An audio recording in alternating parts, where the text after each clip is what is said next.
rahmatullahi ta'ala barakatuhu. Ina mun ne zuwan ka na farko wannan channel namu, ka danna mana subscribe kana ka danna karawa ya zanto domin daga mun dora shirye mu zaka samu shi. Ina ma abota GDAX wanda suka je suka bude account GDAX a baya da wanda suke so kuma su bude GDAX yanzu. To ga dama ta samu gare ku.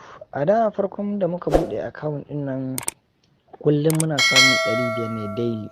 To daga baya lokaci guda suka zo suka mana abin da bai tsammani ba, suka canja mana abin daga 500 ya dawo naira 30. Da suna ba mu 10% suka dawo suna ba mu wato 0.7% a ranar naira 35 kenan. Sanadiyar haka kuma na ga mutane da dama sun ma kare masu nima dina yinsa, saboda to naira 35 a duk sati nawa za ka sada? Bai fi 200 ba, to 200 nawa take? Har ka tsaya kana wahalar da kanka. Na ga mutane da dama sun daina. To sanadiyar haka ne ma ya sa muka dan bincike, muka dan bincike da dan sauransu, muka dan gano wata hanya da ake dan katin profit mai dan yawa a cikin wannan GDAX. Hanyar ita ce kadai, hanya ce guda daya. Invest ne, idan kai investing za ka iya samun kuɗin da kake samu a da a baya.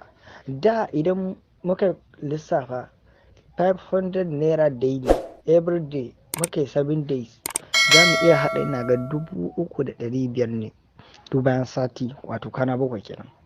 To da suka rage riban kuma sai dawo a satin bai fi mu samu naira 200 ba. Sanadiyar haka mutane da dama sai suka ji sun tsana ban shi, har ma wasu suka ma daina yin sa saboda sun raina riba.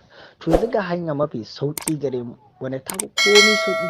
Yanzu idan ka je kai investing a day 7 days ka je kai investing, fara fa ka ƙara buɗe application ɗinka na GDAX ba har sai bayan kwana 7.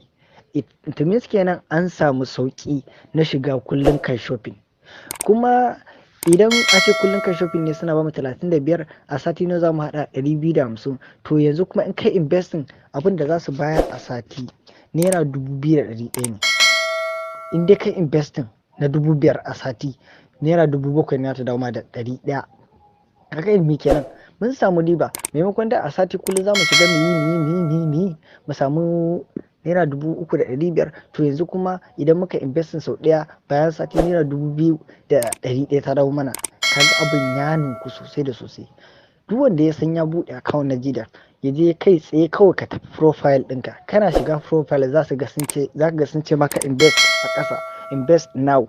Ka shiga invest, kai clicking 5,000 naira kai investing, za ka ga abin da su baka 42% ne za su baka in 100%, 42% kuma naira 2,100 ne.